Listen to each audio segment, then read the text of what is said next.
Oh, there we go.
Starting with a big picture, physical literacy and the whole scene, and then I'm going to tone it right down into what I've seen in schools and share with you data, some that's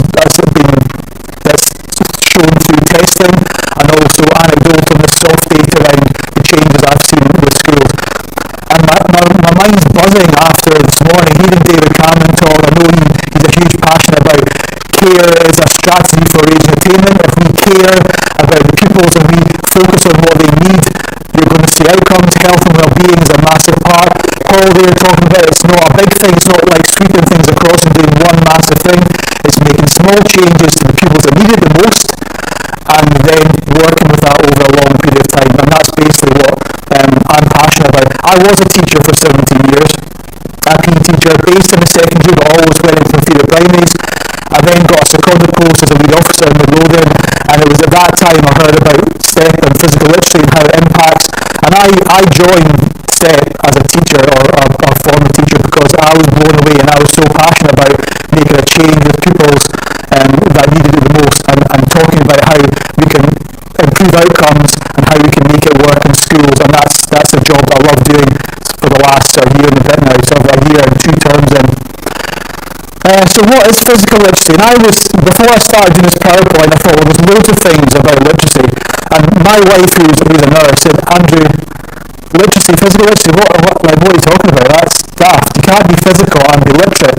But when you read around, there's lots of things about literacy. There's emotional literacy, people that can stay calm and focus and be, good conversation with students, political, social and cultural literacy.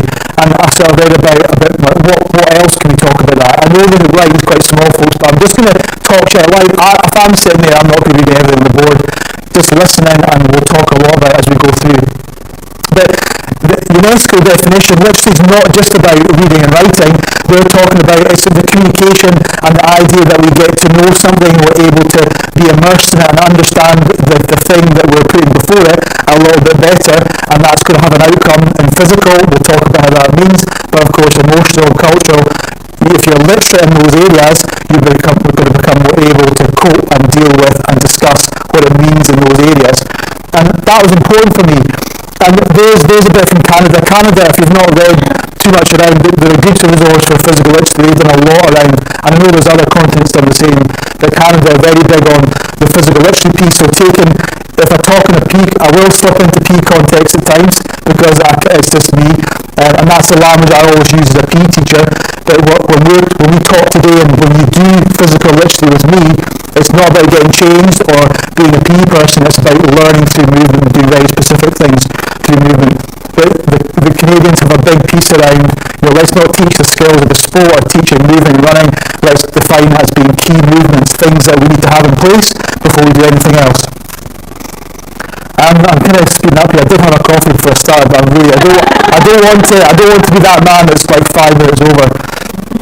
Here's some, Margaret Whitehead is a great definition. I'm not going to read that out loud to you, but just have a scan through. There's a few heads nodding there because she has got a really good definitive answer on what physical literacy is. So people may say, well, if you're physically literate, you'll be good at playing rugby, you'll be good at playing basketball. There's a lot more to it than that. It's about having that confidence, that ability to know when to do things and how, what's the right response to this. And people who are physically literate also have maybe a compassion because they played and understand what a sport and playing with a team really is, and understanding about what it's like to win or lose. There's loads of factors. So the physical literacy side is like a skill for lifelong learning. It's about making that child able to cope with lots of other factors around not just running, jumping and throwing. And there's a little lean to the Canadian side too, which is, I suppose it's slightly more sport specific, but it's about confidence. It's about trying to get children to realise that if you're physically literate, you could then be physically active, and physical activity and physical literacy do go hand in hand. They are separate things. But I'm sure there's people in the room that do the Daily Mile. Hands up, any schools do the Daily Mile? Yeah, so you'll know the benefits of physical activity. Right, poor coordination and balance. Let's just put some of these things up here, and I want you to think about the learners in your classroom. Primary teachers, hands up. Okay, so predominantly primary teachers. Do you recognise any of those things in your learners? Yeah? I'm not saying that's a precursor. It's guaranteed that your children, if you have coordination balance issues, they're going to have those things as well. But we know through different research projects that there is a link, there's a sort of positive link potentially between a coordination and a balance issue with a child and how they respond and work in your classroom, be it their hand control, be it they're able to read, maybe their self-esteem. Those things click in, and we want to be able to focus on them to make that difference for your learners. And then I'm thinking, right, how do I convey what I think in one slide about physical literacy and the importance of it? So I thought, well, here's a pyramid. Now that pyramid goes up, and that controversy about the league tables, you could say if you're sitting in a school at the top of the table, well, that top block there, that's my higher kid that's left with five hires at A, and they're off and away, that's great. But for me, and I think it would be the same for you, that might be a child who leaves with no qualifications, but who might leave at the end feeling really confident, good about themselves because they've had lots of really good experiences and they've learned to be different parts of who they want to be, so making the best person of themselves they can. And those bottom bits there, can you read that? So we're talking executive functions that may have missed. Though that pyramid, if you missed it as a young person coming through, and that might be because of, I don't want to sound like the old person that says, oh, in my day, but we know kids coming to school not really ready to learn. And if you read not long ago, a few years ago in the test, head teachers saying more and more pupils coming to school that aren't ready to learn. You can't sit still, you can't focus, and it's because parenting's maybe not how it should be. You've got iPads, devices that distract them, and nothing is ever focusing for a long period of time. So there's things that are missed, along with things like running, jumping, throwing, playing, a bit of danger here. Those things are maybe gone too. So when kids come into school, they've missed all those key bits of learning, using the hands and feet, turning, spinning, looking at things, jumping, all those wee bits that can build the blocks in. And they don't have that control, and they don't have the sort of working memory, they don't have things like the focus and attention that you need. And as a PE teacher, I talked about a lot of those things, but I was dealing with a class of 15, not like looking at an individual child and making a difference for them. And how do you do that? Well, it takes time. Like Paul talked about with behaviour, it takes small changes and small focus points to make the difference.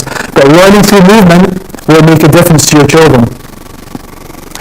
I put that in there because I was thinking, well, Daily Mile people will be running and being active, and that's going to help them in class because they're sort of being energetic. But what if I'm not good at running, or I can't engage in your after school club, or I can't go along to badminton at lunchtime because I'm not physically literate? There's clearly a problem there. So the two are kind of up there, but we've got to make the connection between the two to make it work. I'm not saying there's not a definitive connection to physicality and learning, but we know there's a positive link between if a child can be physically active, they're going to be more able to learn in your class. There's a positive link to that, and I'm not going to spend loads of time on this, but I'm here to chat after if you wish to go into any more that we covered today. Right, here we go. We're going to get you moving thinking, so if you just put your stuff on the floor, just switch your brains on. Try and sit up as tall as you can in the chair, so shove your bum right back in the chair, feet flat on the floor, hands on your lap. Well, I can see someone start ready. Someone right back ready?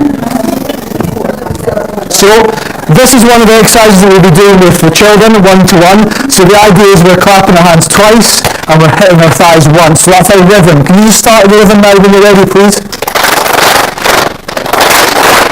Good. Excellent. Keep going. And relax there.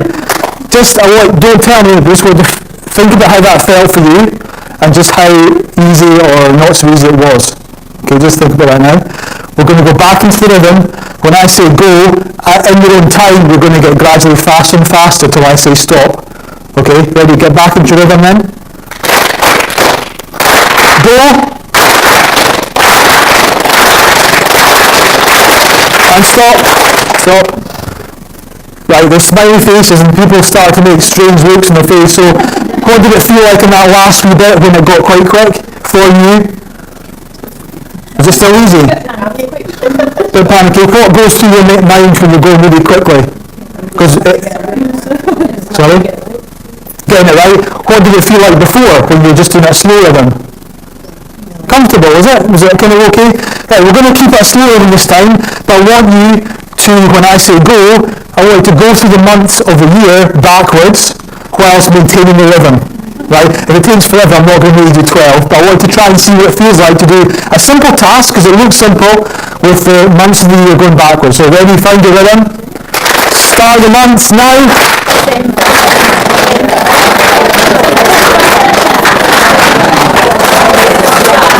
And stop there. Keep me right for time. Anyone want to share how that felt, that last bit? People at the back, it was always so difficult. What made that more difficult, the ending? Yeah, other people, that's a good point. Other people distract you. How did you feel, as well as the distraction part, how did it feel for you to speak and move at the same time? Tricky. If we practice that every day for the next 7 days, do you think we get better at it? Yeah. Of course you would, because it's like any area which you need to repeat, practice, make mistakes, refine, think about it, and redo it again. That's the whole point. Physical literature is no different. You're not necessarily born brilliant at anything. We know we've got to work at it. You were good at the hand clapping bit, but when you add in the speaking bit at the same time, there's a huge difficulty, there's a massive challenge there, and that's something that we work on with children. It's not just moving, we layer the challenge up and we ask them to speak at the same time. So we're trying to embed the bit that the kids aren't good at, which is, can you sit still and focus and listen to me as a teacher? Because that, to me, when I was in school certainly, I had to put all my energy into sitting still and focusing on the teacher, because I would be distracted by things out the window, I'd be wriggling my feet because I was quite sort of excited about stuff. I need to work on those things. It needs to become automatic and embedded, and kids don't come into school ready to do that, and we need to work on physical literacy strategies to make a difference. Right, I'm going to go through this quickly. These are just Scotsmen that are telling us there's not enough 11-year-olds doing activity. So headlines are saying as kids are not doing enough activity, so we're too sedentary. The Telegraph saying child obesity. The kids aren't active, so there's a definite link. If kids aren't active in physical literature, they're not physically active, and we've got a big problem now, because not only are we talking about fitness and fatigue and lethargy, kids are coming in unready to learn because they have to put all their energy into sitting still and focusing on you as a teacher. We need to make a difference, and that's why I joined STEP, to hopefully make a difference in my own little way. Here's 3 tickets for you. Paul talked about big ticket items, but these are my big ticket items. Well, just to think with the person, or think yourself, don't think with the other person. Chat to the person beside you. I want to rank that. 1 being the most important for you as a teacher, 2, and then 3 is the sort of least important out of those 3 tickets. And we'll just do a quick poll at the end. Chat to your partner. Oh, I got water somewhere. How are you doing? Still half hour. Too fast. No, you're not. I'm sure your fit has been hit, but don't worry about it. That's just coming across real well. Do you want me to introduce you to? No, I don't. They know who they are. And hold it there. I tell you what, we'll just do it like a hands up thing, because that's quite a good sort of style to do it. So we've got behaviour, health and well-being, academic standards. I see that bottom one, literacy and numeracy, that's a big thing, isn't it? And I chose them not just because as a teacher they were things that I thought were around about. I spoke to head teachers that I've obviously read around. These are things that generally sort of come up. The behaviour one, I thought about that on the back of there's a Scottish Government survey a couple of years ago, primary and secondary teachers surveyed about pupil behaviour, and those were the sort of kind of things they're talking about. It's not necessarily high tariff, big behaviour that's an issue with teachers, it's that low level, annoying things that go on every day, day in, day out. So I chose them hopefully in a way that rings true to you. Anyway, we're going to do a hands up. So hands up who chose as a number one ticket, behaviour. Okay, number two ticket, who chose the academic standards as their top ticket? Okay, so hands up for health and well-being.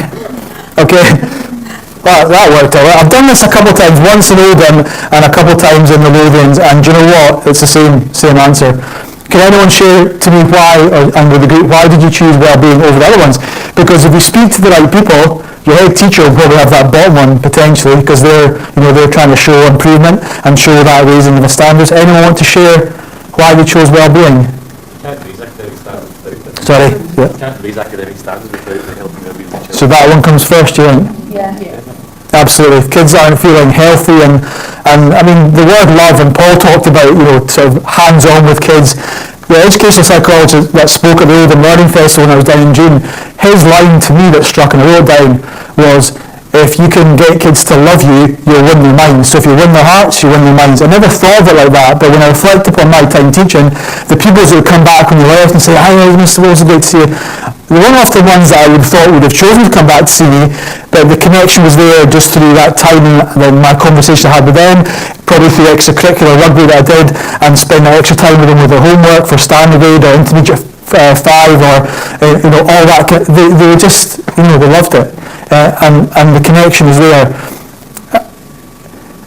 Well-being is at the heart of all that I've done as a teacher, and it's something that's at the heart of this idea. If we can get a child feeling good about themselves, so we think about the movement part, they become more confident and more able to engage with their peers, that's surely going to make a better learner in your classroom.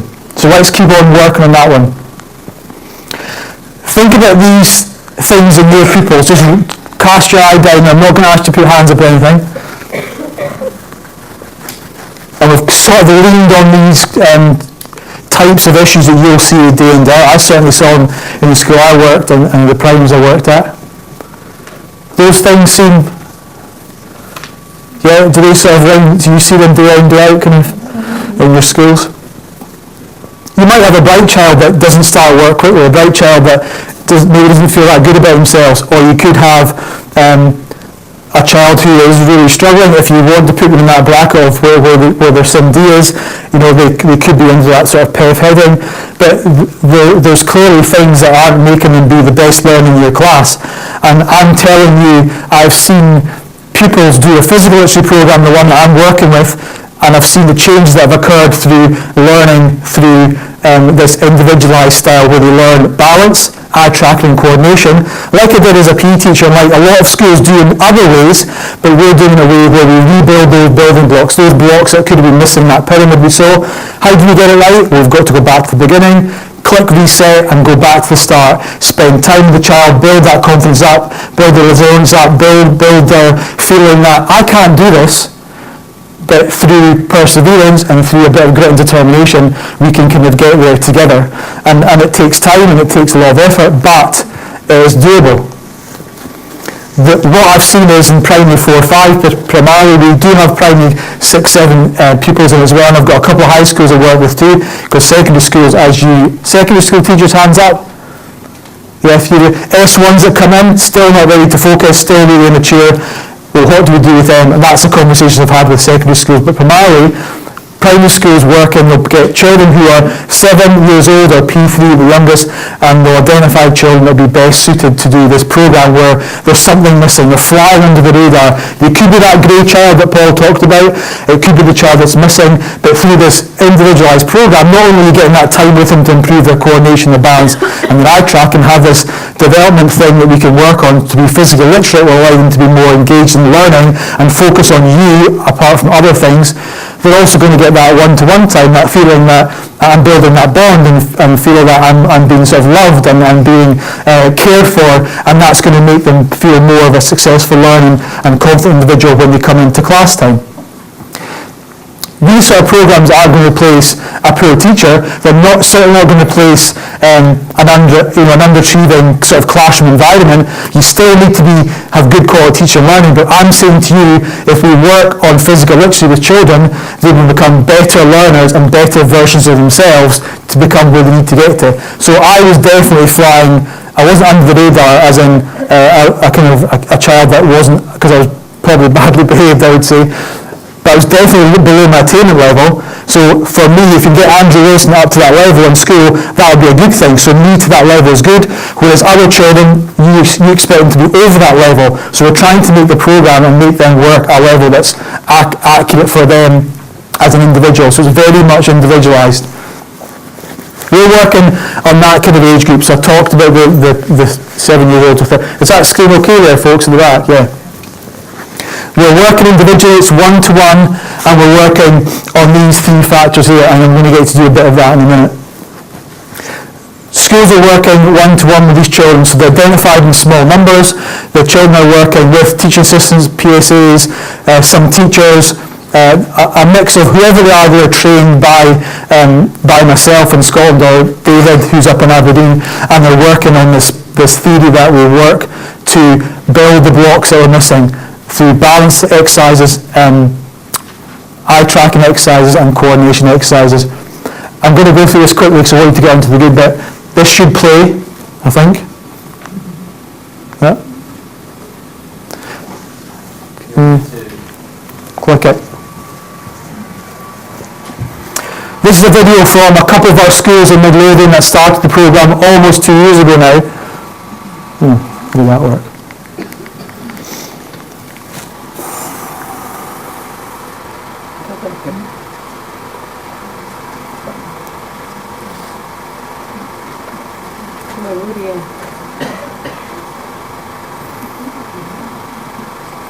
I definitely can't hear anything. And my volume's turned up.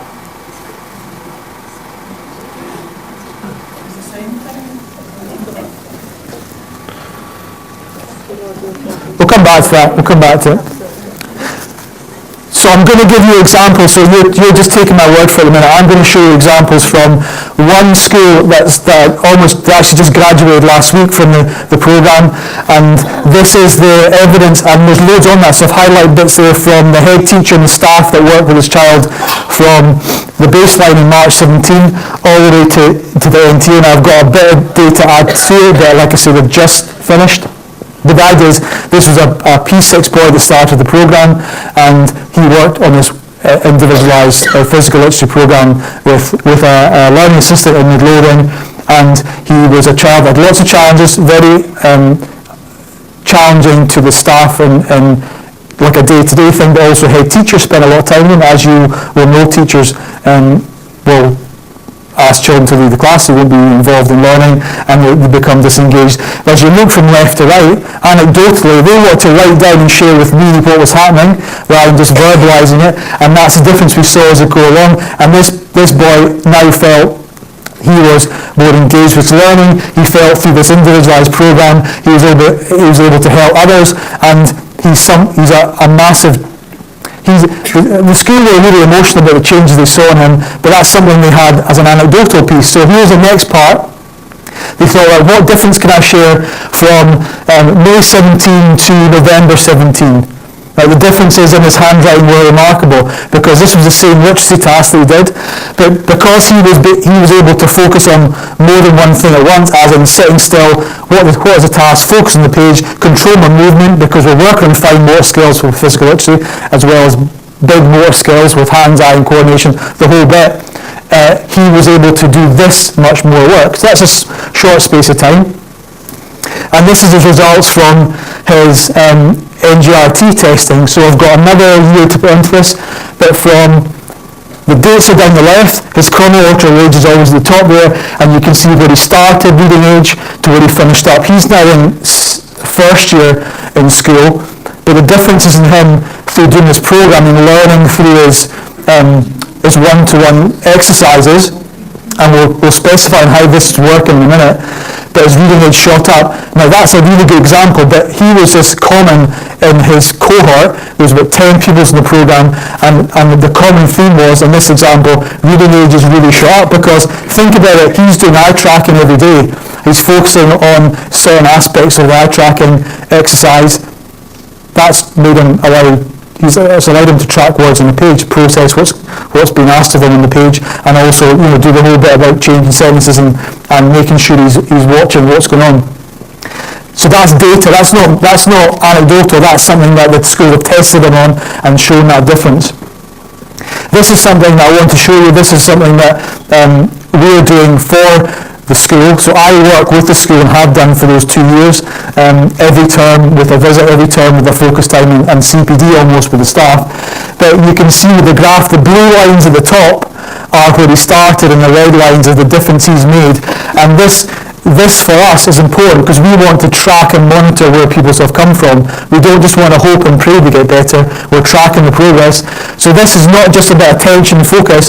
This is about emotional and social well-being. So the last two columns being behavioural and well-being and social skills. So the difference in him has been massive. So we've got like soft data and soft impact stuff there, along with hard NGRT stuff. South Asia pupil was similar. Here's 3 pupils, MP5, and the slight difference you're seeing from August to January about concentration, focus were improved, about talking. Children who weren't talking before to adults were more able to do so by working individually on this physical literacy program. And then this graph, David's very proud of this, something he helped me with. So the blue graph is their progress before STEP. Then we've got, after the first 12 months in red, and then the green is the second year. So this is 2019 data in green, the 2017 is red. This line here is expected rate of progress. This is 12 months, so in 12 months, this child has made 46 months worth of progress in the reading. And you can see the same here, 21 months, and this child here has made almost 30 months progress in a year, and we've carried that on into 2019 by when they've been tested, they're showing that rate of progress as they move through the school. Interestingly, the boy in the middle, when you look at that previous slide, the one with the bar graph, his emotional and social well-being shot up. So for him, he wasn't necessarily a candidate the school thought, you know what, his academics are struggling. They felt he needed more emotional and social control of himself to be able to be part of the learning in school. So his difference is there, but I can't fit it all in for you. I've taught loads. I want to get you to feel what it's like for as of a learner. So you're going to be doing a bit of movement with the group today. So I'm going to ask the group to split in half. This half, you're going to work in pairs on a wobble board. So can you just come up here? Pairs of 3s is fine. Folks, if you don't want to do it, don't worry. If you've got injuries, don't worry, but get on your feet and stand in the space. This half here, you don't need any equipment. Just stand maybe with a partner in a space on the floor here, please.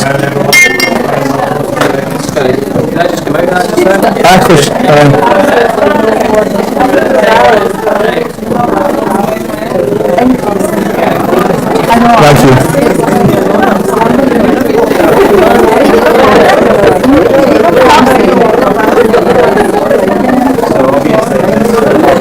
Right, everyone. So on the wall board, I just want you to have a good wall board so your feet are on parallel. You'll try and keep your feet off the floor. And the idea is when you feel your balance, you're going to turn your head to the right, to the left, turn your head to the middle, and up and down. So you're going to try and stay balanced on the board while turning your head. This group here, you're just going to follow my lead. We're just going to practice doing some physical literacy movement, doing some sort of, see how it feels for you. Right, I want to we're going to march on the spot, opposite hands, opposite legs. Make sure you're lifting the knee up. You all got that? Looking good? Nice. Is that for me? Just call us that. It's definitely my life isn't silent. And stop there. Okay, marching, we've got that nailed. Well, you put your hands out to the side now, hands like this. Okay, so this time instead of marching arms like this, we're going to march so my left leg lifts, my right hand's going to come in and touch my nose, and I'll do the same opposite here. Just practice that to begin with. Just touching, marching opposites. Just keep going, just process it, take your time, go slow if you need to. Got it?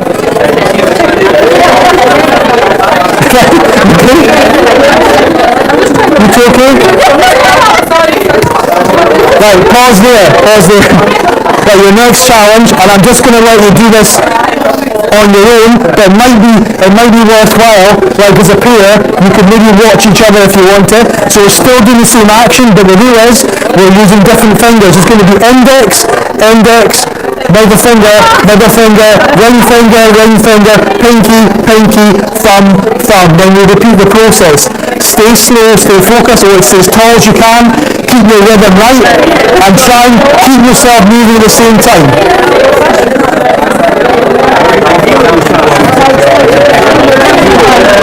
Okay?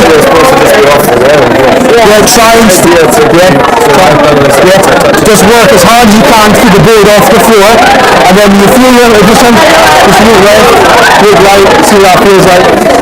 How you doing? You okay? You're back on it, you enjoying it? Well done. Yeah? So when you feel you've got yourself balanced, okay, then we're going to move right, move left, keep your nose over the board, keep your feet parallel, sink your knees a wee bit, tight tummy, shoulders back and down, so we're almost like a skiing movement. That's good. You're beautiful, I can tell.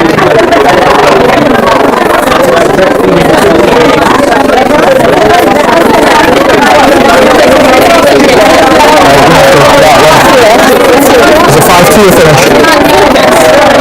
Okay. How you getting on, okay?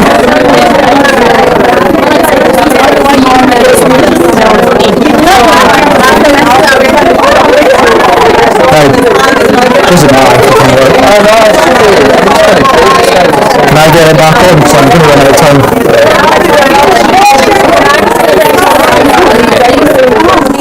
Hey everyone, could I ask you to just move back to your seat?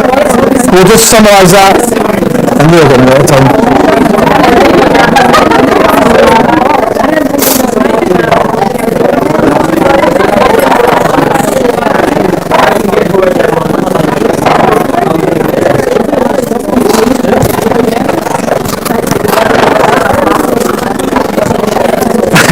Right.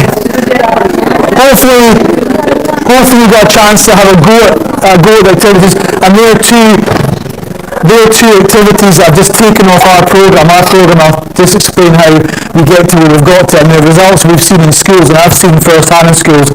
It's not something that's, like Paul describes, no magic fairy dust. This is hard work, and it's about making that child follow an individualised physical literacy programme.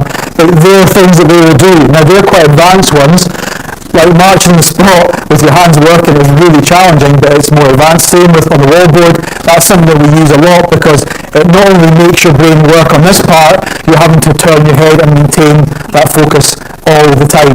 Now the exercises are mixed and varied, but you've had a chance to feel what that looks like to begin with. We're building these things, so we're talking about not just about raising attainment. I can't express enough how I think my kids got this in school. They left school feeling really quite confident. Through what they did as an individual, they felt good about themselves, and I think that really helped them learn and be successful in classroom. So the health and well-being part is something that I'm really passionate about.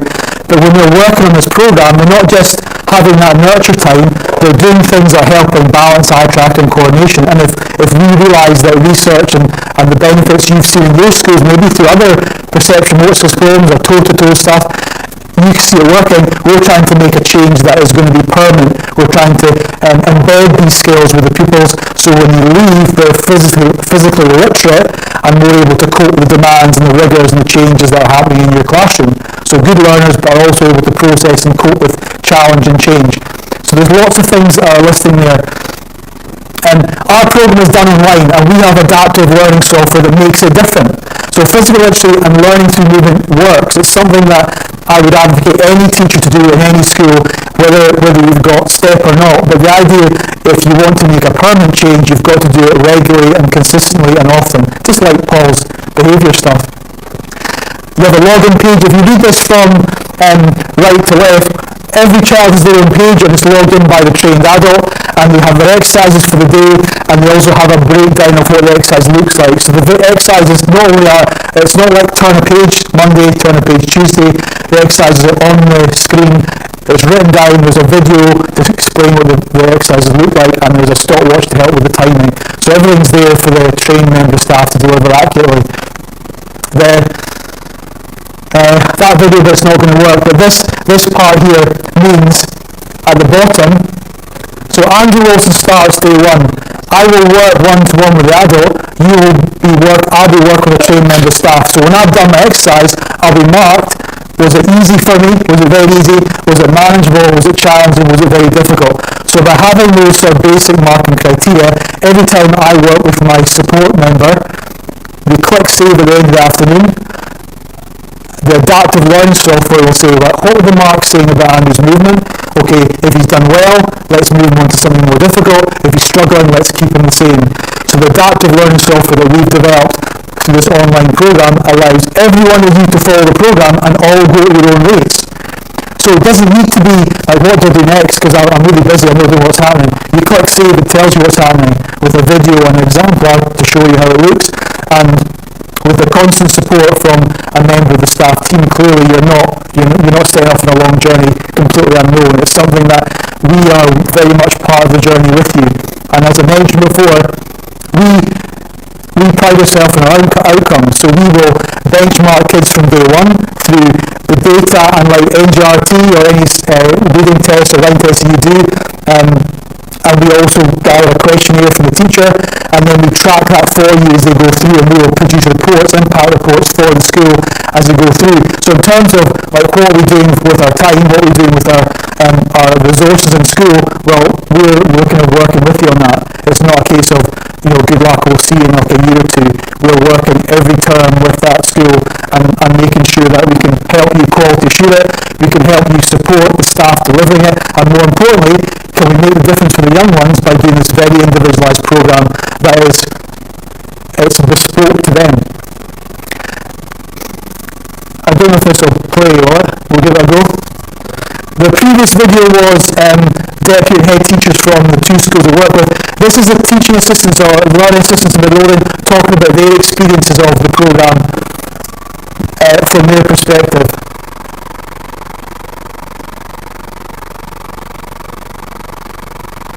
It's a very effective use of our learning assistance time. What we had before was we had learning assistants who spent a lot of time working with children to support behaviour and not so much to support learning, whereas through STEP I'm working with the children, we've been able to form relationships, build relationships that are now supporting them not only with our STEP programme but also supporting them with the learning and supporting the rest of the class as well. Since we're doing STEP, I feel that I'm dealing with the behaviour, and now being able to do what I want them to do and actually help them work in the class alongside the children and trying to entertainment. It's been an excellent use of time.